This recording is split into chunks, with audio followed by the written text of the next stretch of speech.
In 2007, everything looked perfect from the outside. Hollywood wasn't just a place back then. It was a lifestyle. Big houses near the ocean. White cars parked in driveways like trophies. Sunglasses even after sunset, like the day never really ended. People talked about success as if it was a personality trait. If you lived close to the coast, people assumed you were doing well. Happy, protected, untouchable. I was 16. My parents were deeply involved in the Church of Scientology. Not casually, not socially. It wasn't something you visited on Sundays. It was a closed system, a structure, a world where everything had an explanation and everyone had a role. We lived well. That part is true. A nice house, good schools, vacations. The kind of life that makes outsiders believe nothing bad could ever happen behind those walls. Inside the church, everything revolved around discipline, progress, trust, authority. You didn't question people above you. You didn't doubt guidance. And you definitely didn't talk to outsiders.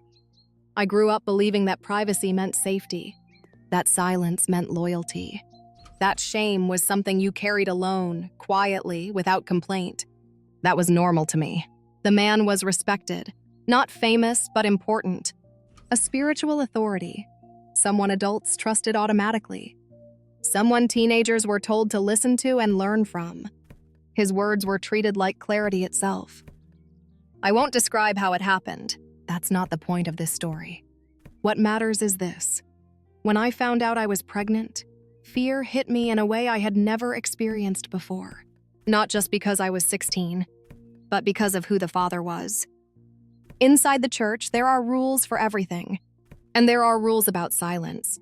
I didn't want anyone to know. Not my parents, not the church, not anyone. Shame was heavier than fear. When I finally told my parents, I expected anger, disappointment. I expected them to protect the church first and me second. I expected damage control, not protection. I was wrong. Something changed in them the moment they understood who was involved. For the first time in my life, I watched my parents choose me over everything else. They didn't ask what I wanted to do. They didn't ask how I felt about publicity. They didn't ask if I was ready. They went straight to lawyers. I begged them not to. I cried. I yelled. I told them they were ruining my life. I told them everyone would know. I told them I couldn't survive being talked about on television, in magazines, online.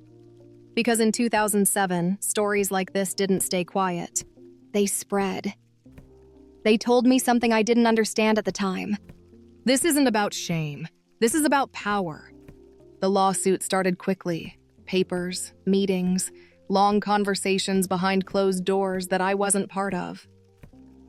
Inside the church, I could feel the shift immediately. The atmosphere changed. The looks changed. Conversations stopped when I entered rooms. I wasn't protected anymore. I was a problem. A liability. By the time my son was born, my childhood was already over. And even then, I believed my parents had made the wrong choice. Once the lawsuit became real, my life stopped belonging to me. Lawyers spoke calmly, carefully, using words like procedure, strategy, timeline. To them, it was a case. Something to manage, something to win. The media spoke differently. They used louder words, sharper ones, scandal, church, minor, abuse. Words that didn't leave room for nuance or privacy. Strangers spoke the loudest of all. Online, on television, in comment sections I was never supposed to read, but did anyway. They argued about my life as if it was entertainment, as if I wasn't real. I was 16, pregnant, and suddenly recognizable. People I had never met knew my face, my age, pieces of my story that I never chose to share. Some felt sorry for me. Some didn't believe me. Some blamed my parents for going too far. Others blamed me for not staying quiet. Very few asked how I was actually doing. Inside the church, the doors didn't slam shut. They closed softly. Friends stopped calling. Invitations quietly disappeared. People I had known my entire life avoided eye contact. Conversations ended when I walked into rooms. I wasn't one of them anymore. I was a risk, a reminder, a loose end. No one threatened me directly. There were no dramatic confrontations, no raised voices. They didn't need that. Silence can do more damage than fear. My parents became enemies overnight, not just to the church itself, but to people we had trusted for years. I heard words like betrayal and disloyalty used about my family, as if protecting a child was somehow worse than protecting an institution. I hated everything. I hated the lawyers for pushing forward. I hated the media for turning my life into headlines. And I hated my parents for not stopping when I begged them to. I wanted things to go back to how they were, even though deep down I knew how they were hadn't been safe. Pregnancy should be private. Mine was discussed on television. Every doctor's appointment felt like another reminder that I had lost control. My body, my story, my future. Everything was being handled by adults who believed they knew better than me. And maybe they did. But that didn't make it hurt less. The case dragged on for years. My son learned to walk while my name still appeared in search results. He learned to talk while people online argued about whether my story was true or exaggerated. I watched him grow up in the shadow of something I never wanted him connected to. I tried to disappear. I stopped reading comments, stopped watching the news, stopped correcting lies. I focused on being a mother, on survival, on getting through one day at a time without falling apart. Money became part of conversations I didn't want to have. Settlements, numbers, possibilities. I didn't care. I would have given everything for silence, for anonymity, for a normal life where no one recognized me. But my parents saw something I couldn't.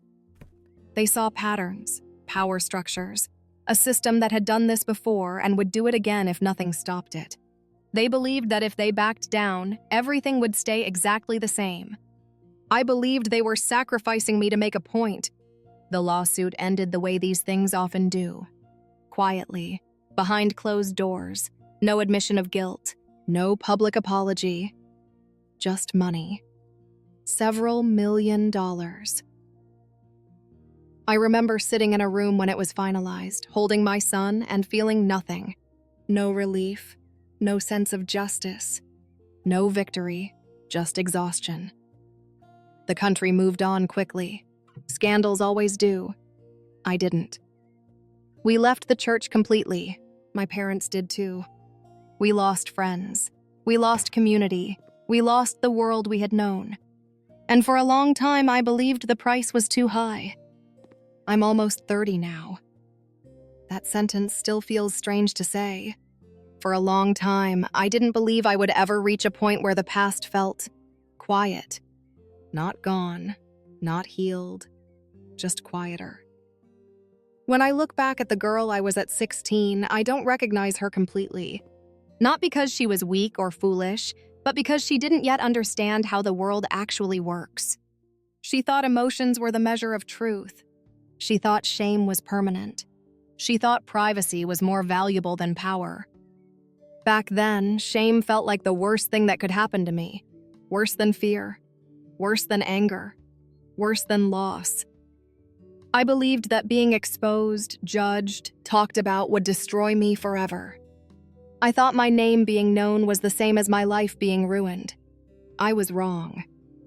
Time changes the way you measure damage. As my son got older, my priorities shifted in ways I couldn't have imagined at 16. I stopped thinking in terms of embarrassment and started thinking in terms of outcomes. Not emotionally, practically. The way adults do when survival turns into responsibility. The money changed our lives. There's no honest way around that, and pretending otherwise would be another kind of lie. It paid for stability, real stability.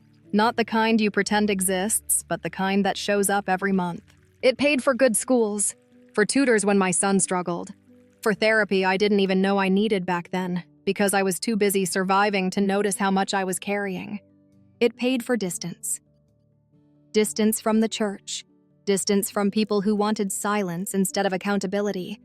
Distance from a system that thrived on obedience and shame. Most importantly, it gave my son options. He didn't grow up afraid of money. He didn't grow up trapped in dependence.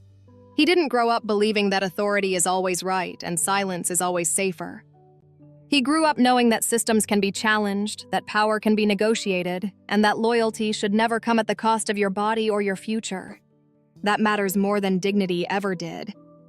For a long time, I believed my parents had betrayed me, that they ignored my wishes, that they chose a fight over my feelings, that they turned my pain into a public spectacle without my consent. And in some ways, that's true. They didn't protect my privacy. They didn't shield me from attention. They didn't stop when I begged them to. But what they did protect was something I couldn't see at 16. They protected my leverage. Institutions don't feel shame. People do. If they had listened to me, everything would have stayed quiet. The church would have closed ranks. The man involved would have stayed hidden. The system would have continued exactly as it always had, and I would have carried the weight alone. Instead, my parents forced consequences. Not justice, not closure. Consequences. That distinction matters. Justice is a story people like to tell themselves. It's clean. It has heroes and villains. Closure is something we hope for, something that feels like an ending. Consequences are different. They're messy. They're uncomfortable. They don't come with apologies or admissions of guilt, but they change behavior. The lawsuit didn't fix what happened to me. It didn't undo the damage. It didn't give me peace. What it did was remove power from a place that had abused it, and that's something I can live with. Do I still feel uncomfortable knowing strangers once knew my story? Yes. Do I still cringe when I think about headlines, whispers, and online arguments about my life? Sometimes. But embarrassment fades. Power doesn't. Shame loses its grip when you stop feeding it. I don't define myself by what happened anymore, and my son doesn't either. He knows the truth in a way that's appropriate for his age. He knows his mother didn't do anything wrong. He knows his grandparents fought when it would have been easier to stay silent. He also knows that the world isn't fair, but it isn't fixed either. That lesson alone was worth everything. People like to talk about doing the right thing as if it's always clean and noble, as if it always feels good in the moment, as if morality comes with comfort. Sometimes the right thing is ugly. Sometimes it's loud. Sometimes it costs you your reputation, your community, your sense of belonging. Sometimes it leaves you standing alone, convinced you've lost everything. And then years later, you realize you didn't. You just traded shame for leverage, silence for options, obedience for autonomy. I don't feel proud of the lawsuit. I don't feel victorious. I feel realistic. My parents didn't save me from shame. They saved me from powerlessness. And now, years later, with a child who has a future that isn't controlled by fear or silence, I can finally say this without hesitation. They did the right thing.